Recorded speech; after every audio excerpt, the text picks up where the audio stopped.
Estamos siguiendo la serie en la epístola del apóstol Pablo a los Efesios. Bienvenidos a todos ustedes, en medio de nosotros.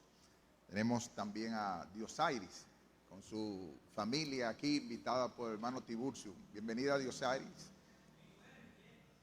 Ah, qué bueno. Bienvenida. La epístola a los Efesios, una carta del apóstol Pablo a los Efesios, capítulo 2, versículos 8 y 9. Permítame introducir este pasaje antes con esta idea. Este mes, el mes de octubre, se celebra los 504 años de la Reforma Protestante, el movimiento que se inició en Alemania con Martín Lutero, y uno de sus legados, uno de sus postulados, una de sus ideas fueron las 5 solas, porque es del latín sola, solamente. Esa fe, esas 5 solas, el diccionario de Wikipedia lo resume como que es la denominación conjunta, lo que se le llama de manera agrupada a 5 frases en latín que surgieron durante la Reforma Protestante. Esas 5 frases resumen las creencias teológicas, las creencias que están basadas en la palabra de Dios, y los reformadores o protestantes que entraban en contraposición, que entraba de manera contraria con la doctrina católica imperante. La palabra latina sola significa en español solo o solamente. Esas 5 solas expresaban 5 creencias fundamentales donde los reformadores entendían como pilares esenciales para la vida y la práctica cristianas. Todas y cada una de esas solas rechazaban o se oponían de manera práctica a doctrinas extendidas a comienzos del siglo XVI en la cristiandad latina y que los reformadores criticaban. Entre esas 5 hay 2 que vamos a ver en este día y que tiene que ver con el pasaje. Prácticamente son 3, que es la sola fide o sola fe, solo por fe, sola gratia, solo por gracia, y solo Christus, o solo, en este caso de nosotros lo vamos a tratar solo por Dios. En base a eso es que vamos a tratar el tema que está basado en la palabra de Dios. Nosotros, para las personas que nos visitan, utilizamos la Biblia porque de ella es donde nosotros tenemos la fuente para rebatir lo que otra persona puede creer. Porque posiblemente una persona puede entender que cada quien tiene su verdad, pero la Biblia no presenta eso, ni la cosmovisión cristiana. La cosmovisión cristiana dice que nosotros solo tenemos un libro y por medio de él es que nosotros podemos diferenciar lo que otra persona dice o lleva. En base a eso, Efesios 2, 8 y 9 es el pasaje que vamos a leer hoy. Y dice así, Efesios 2, 8 y 9. Porque por gracia sois salvos, por medio de la fe. Y esto, tanto la gracia como la fe, no es de ustedes, pues es don de Dios, no por obras, para que nadie se gloríe. Oremos. Padre Celestial, te damos gracias, porque todo es de gracia, todo es por fe. Y solamente excluyendo cualquier mérito humano, nos haces ver que, como leímos al principio, nos acercamos al trono de gracia, y es por gracia para alcanzar misericordia y hallar gracia para el oportuno socorro. Qué bueno es, Señor, que tú estás dispuesto de manera abundante a darnos. Qué bueno es, Señor, que nosotros podemos venir tristes, cabizbajos, acusados por nuestros pecados, y podemos acercarnos al trono de gracia donde tú extiendes tu cetro y nosotros podemos tocarlo con abundante misericordia. Padre, te pedimos, oh Señor, que así aquí alguna vida necesite de ti en cuanto a salvación, en cuanto a restauración, en cuanto a vida nueva. Oh Señor, que por tu gracia y tu misericordia sean concedidas en esta mañana. Todo lo suplicamos en el mérito de aquel por quien vino la gracia, la misericordia y sacó a la luz la vida y la inmortalidad, nuestro gran Dios y Salvador Jesucristo. Amén. La carta a los Efesios fue escrita alrededor del año 60 al 62 después de Cristo.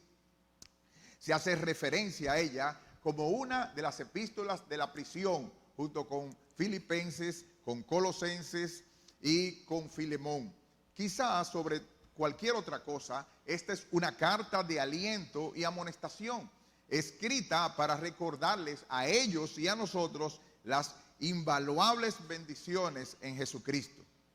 Y en el capítulo 2 nosotros vimos cuál era nuestra condición, en los versículos 1 al 3, nuestra condición antes de venir a Jesucristo, nuestra condición antes de que el Señor tuviera misericordia de nosotros. Y si tú estás aquí y no tienes a Jesucristo en tu corazón, la Biblia te dice que esa es tu condición y que esa era mi condición antes de conocerlo. El versículo 1 hasta el 3 nos dice que en primer lugar nosotros estábamos muertos, insensibles. Algunas veces para calmar nuestra conciencia íbamos a la iglesia o hacíamos cualquier otro tipo de cosa, le regalábamos 5 pesos o 10 pesos al muchachito que nos limpiaba el vidrio o cualquier otro tipo de cosas, y ya pensábamos que con eso, al compararnos con otras personas, nosotros no estábamos mal. Pero la Biblia nos presenta como muertos, como personas sin ningún tipo de sensibilidad espiritual, porque se encuentra en esa condición. También nos presenta a la Biblia que nosotros estábamos andando como los peces muertos que son llevados por la corriente. Y aquí en Barahona apareció una serie de peces que estaban en el muelle y se está investigando todavía de qué fue que aparecieron, que estaban muertos. ¿Y cómo fue que se vino a dar cuenta de eso? Porque los peces, la corriente los atrajo hacia el muelle. Pues bien, la Biblia dice que tú y yo, si no estamos en Jesucristo, estábamos como peces muertos siguiendo ese tipo de corriente. Y por eso nosotros no entendíamos lo que estaba pasando, no entendíamos por qué estaba en la condición, y en un momento nos llevábamos de una corrupción que pasó aquí, de un movimiento aquí. El otro día nos íbamos con una serie de permisos que se dieron en la noche para nosotros salir, que se acaba el toque de queda, toda una serie de cosas, pero estábamos como peces muertos siguiendo la corriente de este mundo. Además de eso, estábamos como si fuéramos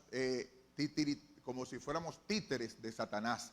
Dice entre los cuales, versículo 3, todos nosotros vivimos en este tiempo y el espíritu de la potestad del aire, el versículo 2, espíritu que ahora opera en los hijos de desobediencia. Nosotros cantábamos como Frank Sinatra, a mi manera, y lo pensábamos que éramos a mi manera, y Satanás riéndose por atrás. ¡Guau, guau, guau, guau, guau! Títeres, haciendo la voluntad de los pensamientos, y éramos por naturaleza hijos de ira, lo mismo que los demás. Qué triste es la condición. Y pensamos que tenemos, yo voy a ver si un día de esto me meto evangélico, un día de esto, pero eran títeres, cuando lo que decía ahí el versículo 3, hacíamos los deseos de nuestra carne, la voluntad de la carne y los pensamientos. Y lo que se reposaba sobre nosotros era ira, la ira de Dios acumulada, lo mismo que a todos los demás. Qué triste es esa condición. Qué triste es la condición presentada. Una condición que ni siquiera por la pandemia ni sabíamos hacia dónde iba a finalizar todo. No sabíamos la tristeza de nuestro propio corazón, no sabíamos en qué nos encontraban. Pero la misericordia que cantamos esta mañana, el versículo 4 le dio una voltereta completa a la situación. Pero Dios no nos dejó en esa condición, que es rico en misericordia. Por su gran amor con que nos amó, nosotros nos encontrábamos todavía en esa condición en pecados y nos dio vida juntamente con Cristo.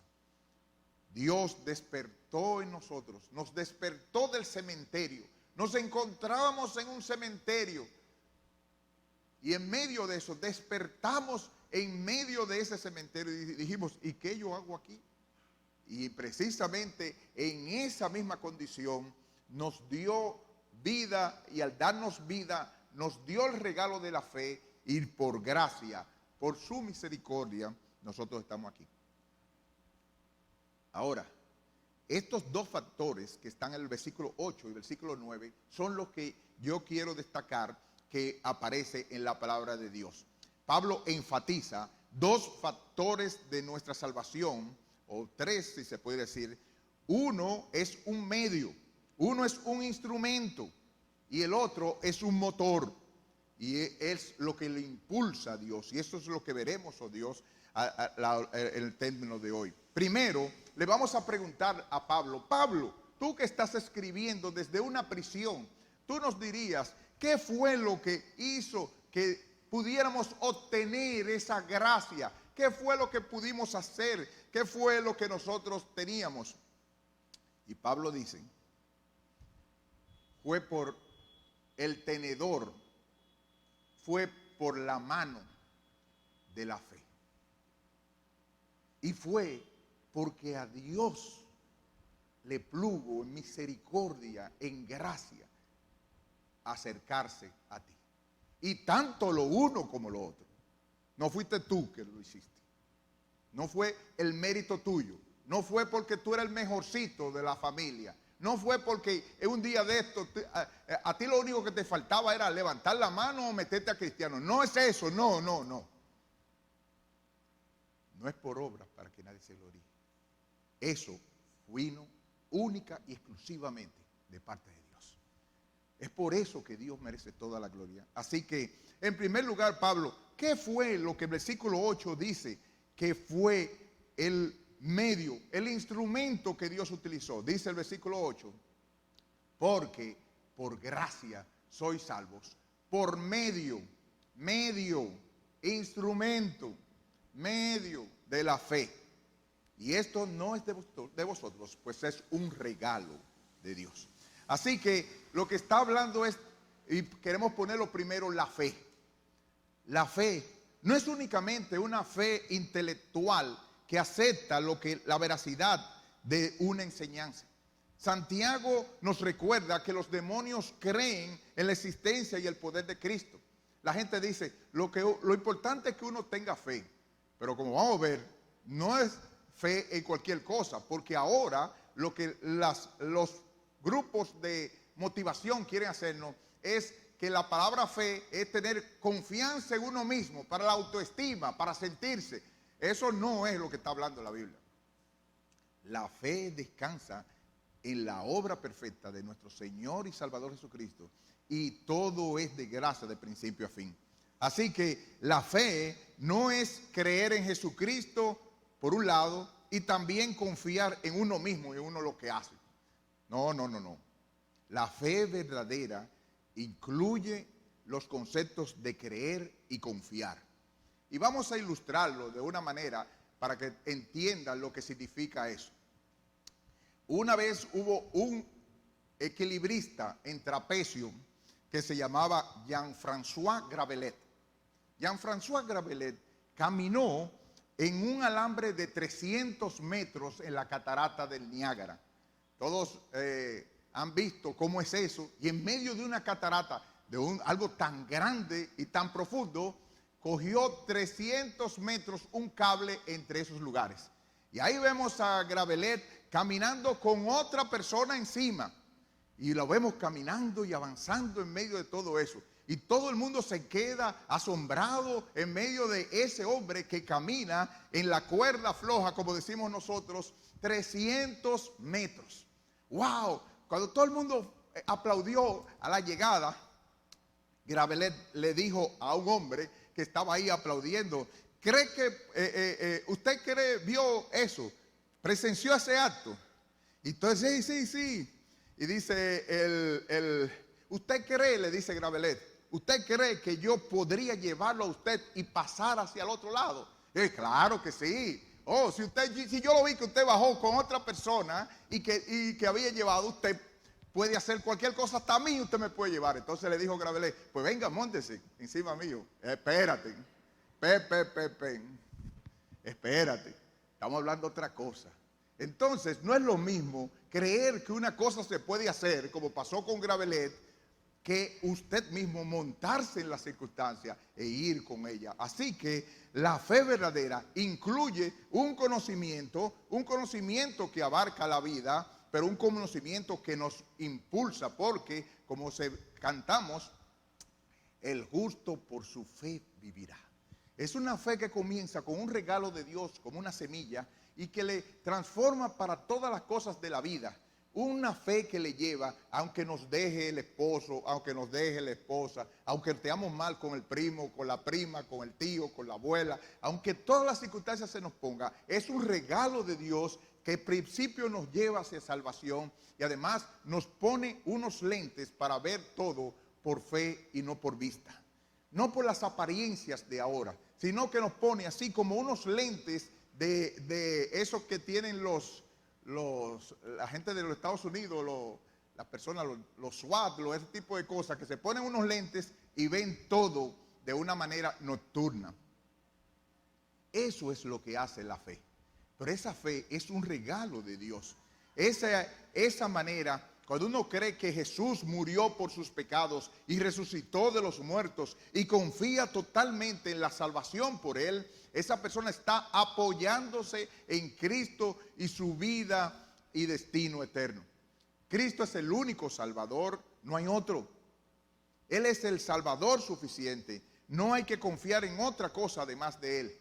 No es a Cristo por María, no es a Cristo por otra cosa, no es a Cristo, ni tenemos que poner a otra persona como abogada nuestra. Es solo por Cristo, apoyado en Cristo, para poder ir a Él. Sobre todo cuando se leyó hoy que Él está al trono de gracia, Él está dispuesto, Él está abierto para que nosotros acudamos a Él. Y como nosotros siempre lo ilustramos, nadie va y dice, bueno, ¿cuál es el encargado del departamento tal? Y le dice a una persona, bueno, el encargado del departamento tal es un primo hermano tuyo, un familiar muy cercano. Uno no dice, no, déjame no buscar al primo hermano, déjame buscar a quién puedo buscar ahí, a un trabajador cualquiera que venga aquí a ver si me ayuda en el problema. No, uno va donde una persona que de verdad le pueda ayudar en base a eso y que está dispuesto a hacerlo. Y ese es nuestro Señor Jesucristo. No hay que confiar en la iglesia, el predicador, las ordenanzas o sacramentos, en las buenas costumbres, el servicio que uno hace a Dios, en los actos de amor o caridad o en los esfuerzos para vivir como cristianos, sino esa fe tiene que descansar únicamente en Jesucristo. Por eso yo te pregunto, hermano, ¿tú crees esto? ¿Tú confías enteramente en Jesús como tu única esperanza? Pues gloria a Dios, hermano. El pasaje dice que tanto la fe como la gracia es un regalo de Dios. No se refiere solo a la fe como un don de Dios. Aquí Pablo quiere decir que todo lo que la salvación por gracia y por fe es un don de Dios. Y el catecismo de la Nueva Ciudad, como muchos de nuestras confesiones describen, la Confesión de Londres, a la pregunta de la fe, dice: la fe es reconocer la verdad en todo lo que Dios ha revelado en su palabra, confiando en Él y también recibirlo y descansar solamente en Él para la salvación que se nos ofrece en el Evangelio. Y eso yo lo pregunto, ¿tú lo has hecho así? Si no, yo realmente pienso que quizás debiéramos revisar muchas de las conversiones que algunas personas dicen que han hecho en el transcurso de nuestra iglesia Fundamento Bíblico. ¿Cuántas personas dijeron haber hecho una profesión de fe, pero realmente no han descansado en Jesús y han sido solamente, como presenta la palabra de Dios, solo de terrenos que pasan con el tiempo, temporales? Nosotros tenemos que hacerlo así. Si tú mueres en esa condición, hijo mío, hija mía, Si tú mueres en esa condición que te encuentras, tú te encuentras todavía muerto o muerta en delitos y pecados. Y tristemente no quisiera yo qué te ocurriría, el terrible destino en el infierno que te espera por haber escuchado la palabra de Dios, por haber tenido 1, 2, 3, 4, 5, 10, 8, 20 años escuchando el Evangelio y no haber corrido hacia Jesucristo. Qué triste. La Biblia dice inclusive que el castigo más triste en el infierno va a ser para ese tipo de personas que para aquellas personas drogadictas, borrachos, todo lo que tú quieras, que no han ni siquiera escuchado bien el mensaje del Evangelio. Así que, ¿qué tú esperas para abrazar a Cristo en arrepentimiento y fe? No tiene que ser así. La Biblia es una Biblia de esperanza. Cree en el Señor Jesucristo y serás salvo hoy, en este instante. Pues como dice en San Juan 1, versículos 12 y 13, mas a todos los que les recibieron, a los que creen en su nombre, les dio el derecho, les dio la potestad de ser llamados hijos de Dios, los cuales, esas personas, no son engendrados de voluntad de sangre, de voluntad de carne, ni de voluntad de varón, sino de Dios. Dios no tiene nietos, lo que tiene son hijos. No porque tu mamá sea cristiana, no porque tu papá sea cristiano, no porque algún familiar tuyo sea cristiano, por eso tú vas a alcanzar algún tipo de misericordia. La única misericordia que se te ofrece es si tú corres hacia Jesús en arrepentimiento y fe, porque a todos los que le recibieron, a los que creen, a los que tienen esa fe de apoyarse en esa, a ellos y solo a esos le dio el derecho de que se llamen hijos de Dios. Eso hizo Dios. Alguien ha ilustrado la manera para que nosotros veamos cómo fue un regalo de Dios, como que Dios tuviera, o una persona cualquiera, una joya tan cara que nadie pudiera comprar. Una joya tan cara que nadie pudiera comprar. Y al fin y al cabo nadie tenía. Todo el mundo se miraba los bolsillos, la oferta no llegaba ni lo millonario porque era tan cara que nadie pudiera comprarlo. Y esas joyas, fueran muchas, Dios las tuviera. Y Dios dice, bueno, yo no voy a dejar en misericordia que todos se vayan hacia el infierno. Así que yo voy a mostrar mi misericordia, voy a mostrar cuán bueno yo soy. Y le voy a dar esa joya a un grupo de personas que yo quiera dársela. Así que toma tú una, toma tú una, toma tú una, toma tú una, toma tú una. Eso fue la fe. Hay mucha gente que dice, yo siempre he estado buscando a Dios. Romanos 3 dice que no hay nadie que busque realmente a Dios. Posiblemente tú estabas triste, posiblemente tú tenías un problema con una esposa o un esposo, posiblemente tú estabas buscando otra cosa, pero en sí el fondo no estabas buscando a Dios. Ahora, Dios mostró misericordia y te dio ese regalo de la joya tan grande que era la fe. Así que la Biblia dice, como en Filipenses 1:29, porque Dios le dio también, así como Dios le dio el creer, también le dio el regalo de que padezcan por él. Es decir, que Dios es un regalo, la fe es un regalo de Dios. Tú ves, eso es. Yo todavía no me he metido a cristiano porque todavía Dios no me ha tocado. Error tuyo, porque la Biblia dice que la responsabilidad es tuya. Y lo que tú tienes que clamar a Dios por misericordia y correr hacia la gracia. Aun cuando tú tengas el menor interés de hacerlo, pedir misericordia a Dios. Decir, Señor, ten misericordia de mí. Yo no tengo el menor deseo de acercarme a ti. No tengo el menor deseo de someterme a ti. Ten misericordia de mí. Yo quiero acercarme a ti.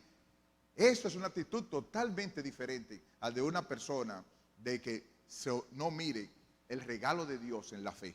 Pero el regalo de Dios en la salvación no solo fue regalarnos ese tenedor, ese instrumento, el medio para obtener algo tan valioso de la salvación. Además, Dios nos abre su corazón y nos dice qué fue lo que le motivó. Pura gracia, nuestro segundo punto. La primera fue sola fide, solo por fe. La segunda es sola gratia o solamente por gracia. Versículo 8. Porque por gracia sois salvos o salvados por medio de la fe. Ese fue el tenedor. Y esto tanto, fíjese que no dice este ni esta, sino esto, un neutro, que abarca tanto la fe como la gracia, no es de ustedes, pues es un regalo de Dios, no por obras para que nadie se gloríe. La palabra gracia la usó en los versículos 5 y 7 y la repite aquí porque es el momento adecuado para explicarla. No solo la conversión es por gracia, toda bendición de Dios ahora y por la eternidad es solo por gracia divina. Dios ha tenido misericordia de ti y te ha traído hasta aquí para escuchar el evangelio, y en medio de todo eso es gracia, favor inmerecido. ¿Por qué no amaneciste muerto? ¿O por qué no amanecí yo muerto? ¿Por qué no amanecimos todavía bajo la ira de Dios?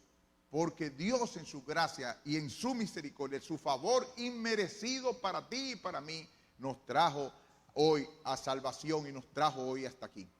No solo no lo merecemos, sino que de acuerdo a la justicia de Dios, debíamos recibir el castigo eterno por nuestra rebeldía con Él.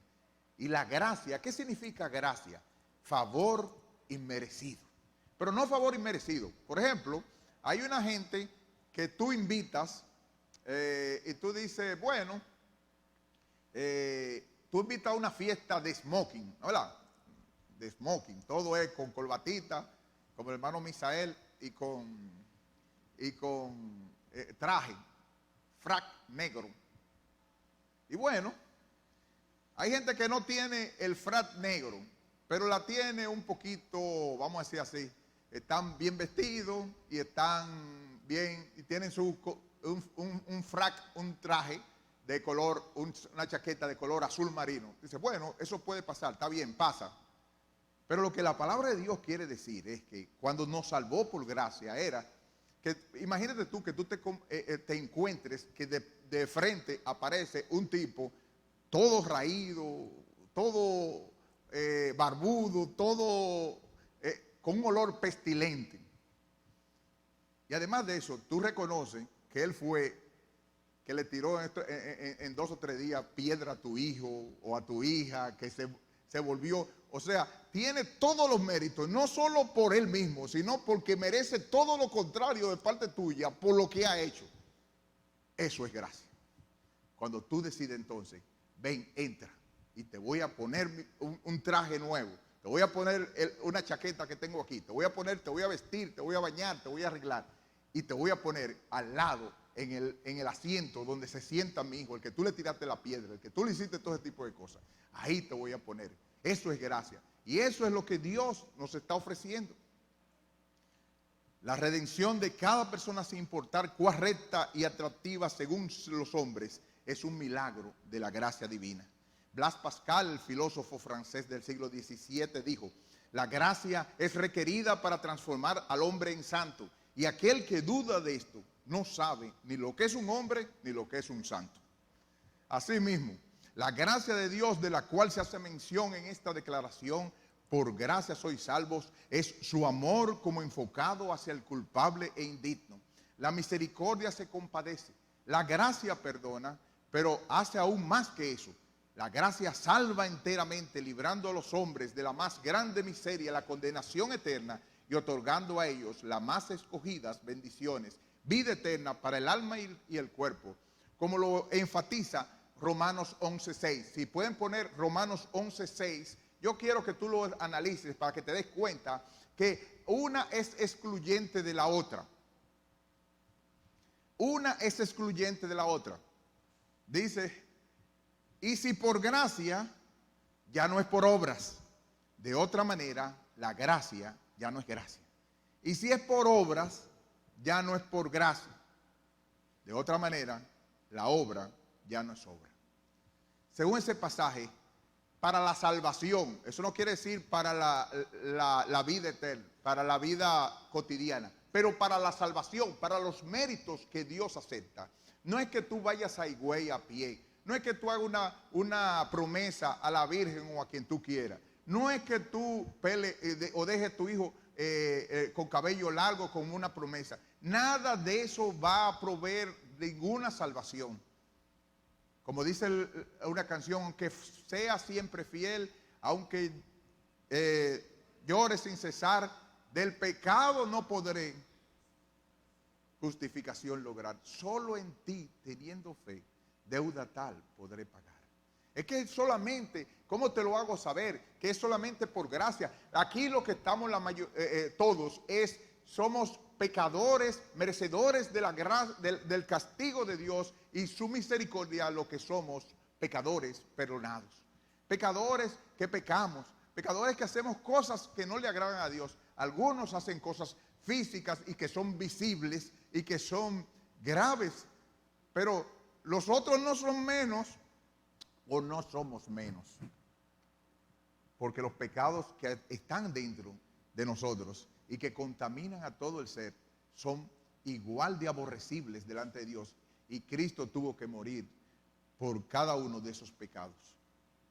Como cantamos en la canción, inefable es la divina gracia, es inmensurable cual la mar, como clara fuente, siempre suficiente a los pecadores rescatar, perdonando todos mis pecados, Cristo me limpió de mi maldad, alabaré su dulce nombre por la eternidad. Gloria al Señor. Pero en último lugar, ya vimos que es solo por fe, sola fide, que es solo por gracia, sola gratia. Y por último, solo por Dios en este pasaje, que es solo Cristo. Versículo 8 y 9, porque por gracia sois salvos o sois salvados por medio de la fe, y esto no de vosotros, pues es un regalo ¿de quién? De Dios. Así que es solo por Dios en Cristo. Si nadie tiene mérito, el honor se lo lleva el anfitrión de la fiesta. Como dice el 1 Timoteo 1, 14 al 17, si pueden ponerlo en pantalla, 1 Timoteo 1, 14 al 17, pero la gracia, fue la gracia el factor, lo que lo movió a Dios de nuestro Señor, fue más abundante. ¿Con qué? Con la fe y el amor que es en Cristo Jesús. Palabra fiel y digna de ser recibida por todos, que Cristo Jesús vino al mundo para salvar a los pecadores, de los cuales yo soy el primero. Como dice el versículo 16, pero por esto fui recibido, dice Pablo, a misericordia, para que Jesucristo mostrase en mí el primero toda su clemencia. ¿Cómo para qué? Para ejemplo de los que habrían de qué, de creer en Él para vida eterna.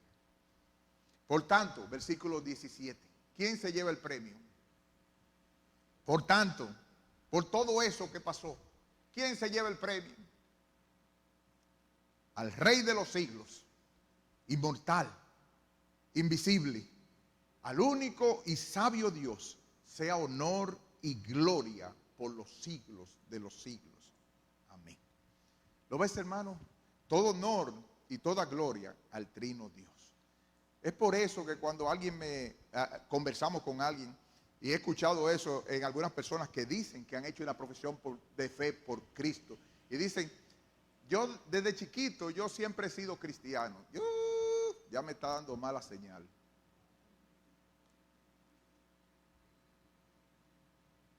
O yo siempre he buscado de Dios, a mí lo que me faltaba es meterme. Ese no está entendiendo la misericordia de Dios en Cristo. Ni entendió lo que estaban los versículos del 1 al 3 de Efesios, cómo era la condición de él.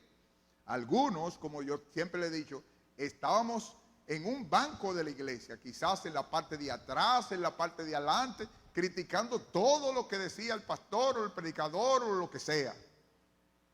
Cuando estábamos así, si moríamos en nuestro pecado, la condenación era peor. Y ahí estábamos nosotros, necesitados de la gracia de Dios. Pero Dios, que es rico en misericordia, por su gran amor con que nos amó, dijo, sea la luz, así como dijo la creación, y nos despertó de la condición. Nos vimos en la terrible condenación que necesitábamos, y necesitábamos la gracia de Dios. Pablo afirma que esas obras no contribuyen a nuestra salvación. La Biblia enseña que nuestro pecado es tan profundo, nuestra culpabilidad delante de Dios es tan infinita y hasta los motivos para hacer el bien tan egocéntricos que el juicio de Dios cae sobre nosotros de todos modos. Dios no exige que tengamos más buenas obras que malas para salvarnos. Dios no es un viejito que pone en una balanza las cosas buenas y las cosas malas y después, como yo no he hecho muchas cosas malas, entonces me va a dejar entrar. No. Él recibe a los hombres que han sido hechos justicia de Dios en Jesucristo.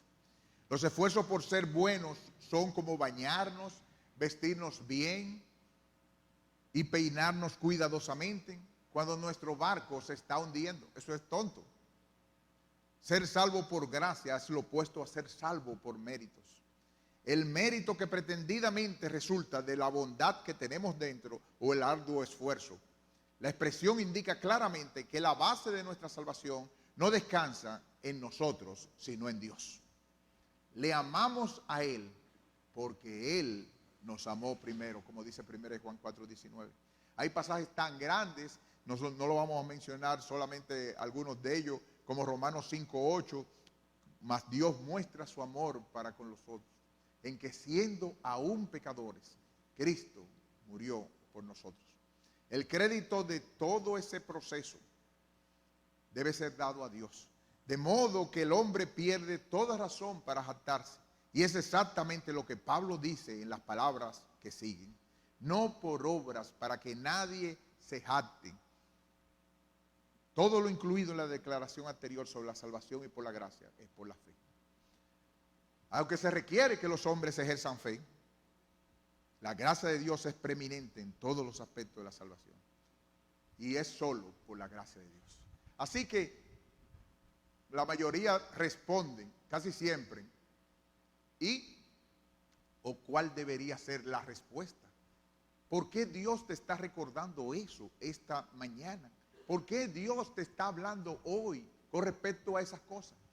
¿Qué requiere Dios de mí? ¿Qué Dios me está pidiendo a mí en esta mañana? La única respuesta natural que debe resultar son tres. Una es adoración. Adoración. Porque nosotros estamos ensimismados en los problemas, pero cuando nosotros nos recordamos como aquel indio que le quisieron hacer, le preguntaron: indio, ¿qué fue lo que Dios hizo por ti? ¿Qué fue? ¿Por qué que tú estás tan emocionado en querer adorar a Dios? Y el indio cogió unas hojas que estaban secas y cogió un gusanito y lo puso en el medio. Y después alrededor de esas hojas secas prendió un fuego. Y el gusanito estaba intentando salir por cada uno de los lugares. Se iba por este lado y el gusanito no encontraba el sitio para poder salir. Se iba hacia la derecha, hacia la izquierda, hacia el norte, hacia el sur y no encontraba. Lo último que hizo el pobre gusanito fue enroscarse en medio, ya esperando, como quien dice, la muerte. Entonces el indígena cogió ese gusanito del medio del fuego, lo sacó y lo puso al lado de su hombro. Y le dijo: ¿ves? Eso fue lo que Dios hizo conmigo. ¿Cómo no lo voy a adorar? ¿Cómo no lo voy a buscar? ¿Cómo no voy a querer adorarlo por siempre?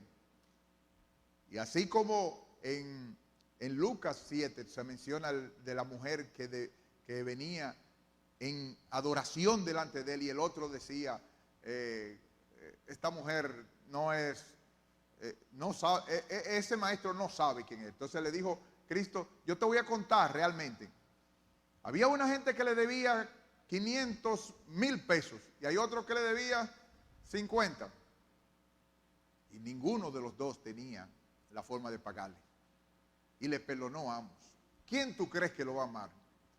Y él le dijo: el que le debe más. Entonces lo que le quiso decir fue: no es que tú debes menos, es que tú no estás tan consciente de los 500,000 millones de pesos que tú me debes. Y es por eso que nosotros estamos pensando, todavía cuando vemos personas que llegan a la si se termina a las 11:30, a las 11:29, pensando que está en la madrugada aquí y pensando que Dios le debe un favor y que la iglesia le debe un favor por querer hacer ese esfuerzo de ellos estar aquí, le decimos, no entienden la misericordia. Si son salvos, no están conscientes de lo que Dios ha hecho, porque lo que debiera estar es adoración. Debiera estar en primer lugar, en primera fila, venir a adorar al Señor y darle gracias a Él, como la adoración de Apocalipsis 5 del 6 al 14. Y vino y tomó el libro de la mano derecha del que estaba sentado en el trono. Y cuando hubo tomado el libro, los 4 seres vivientes, los 24 ancianos representando a la iglesia, se postraron delante del Cordero. Todos tenían arpas, copas de oro llenas de incienso, que son las oraciones de los santos, y le cantaban un nuevo cántico diciendo: digno eres de tomar el libro, de abrir sus sellos, porque tú fuiste inmolado, con tu sangre nos has redimido para Dios de todo linaje, de toda lengua, todo pueblo, toda nación, y nos has hecho para nuestro Dios reyes y sacerdotes, y reinaremos sobre la tierra. Ninguno dijo: te damos gracias por la fe que teníamos, que nos ayudó hasta venir hasta aquí. Te damos gracias por la gracia, que nosotros nos faltaba solamente hacer esa decisión. No, ninguno de eso. Todos tiran sus coronas. Tú eres digno, tú fuiste que nos moriste por nosotros. Tú fuiste que nos sacaste de esta condición. Y este domingo, Dios te recuerda. Recuérdate que tú te me debes por entero. Recuérdate que tú te me debes por entero. ¿Qué es lo que te falta para poder entregar completamente hacia ti, hacia mí? Y entonces, el segundo actitud normal es una gratitud.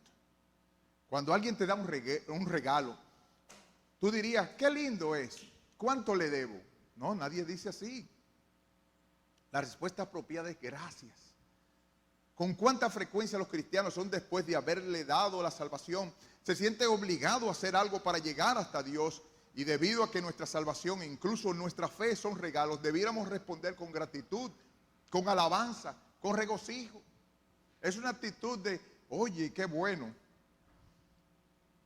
Hay muchos hermanos, gracias a Dios, que se nos están casando. Entonces, la pareja que se nos está casando próximo ha recibido alguna serie de regalos. Trata de imaginar que casi en ese regalo de esa lavadora o de ese tipo de cosas, ella dijera: muy bien, qué bueno, ¿y cuánto le debo? Eso sería una tontería. Es un regalo. Y ¿pero qué tú crees que se pensaría si en medio de ese regalo van y le regalan esa lavadora y le dice: tú no tienes por ahí una tostadora o algo más? Cónchale, ¿qué pensaría usted cuando usted está dando ese regalo? Entonces viene esa persona con esa actitud allá. Esa persona no está entendiendo entonces la actitud o la que debiera ser. Así que debe haber adoración, debe haber gratitud, y por último, debe haber una entrega completa. Dice Romanos 12, del 1 al 2. ¿Qué se espera de toda la misericordia que ha tenido? Si alguien puede buscar Romanos 12, del 1 al 2. Así que, hermanos, les ruego por esas misericordias que Dios ha tenido con usted, que presente tu cuerpo en sacrificio vivo, santo, agradable a Dios, que es tu culto racional, tu culto de la razón.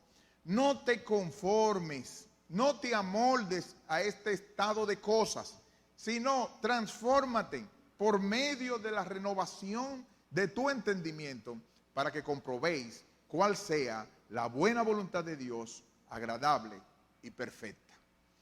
Lo que pide es una entrega diaria. Y Dios viene y te recuerda otra vez que es un recordarse. Hay algo que dice Paul Tripp que yo quiero que tú lo tengas.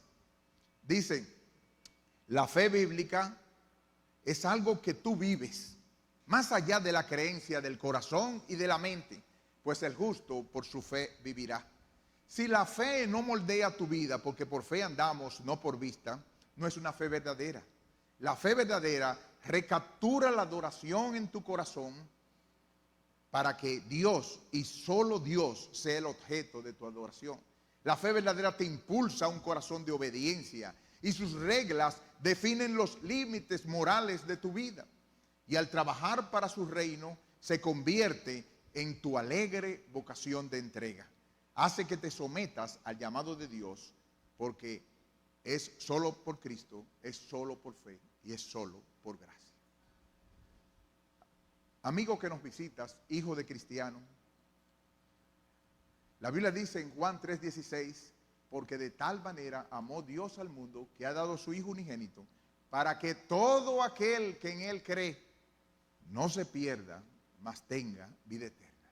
Porque no envió Dios a su Hijo al mundo para condenar al mundo, sino para que el mundo sea salvo por Él. El que en Él cree no es condenado, pero el que no cree ya ha sido condenado, porque no ha creído en el nombre del unigénito Hijo de Dios. Y yo te pregunto, ¿qué tú esperas para entregar tu vida completamente a Cristo?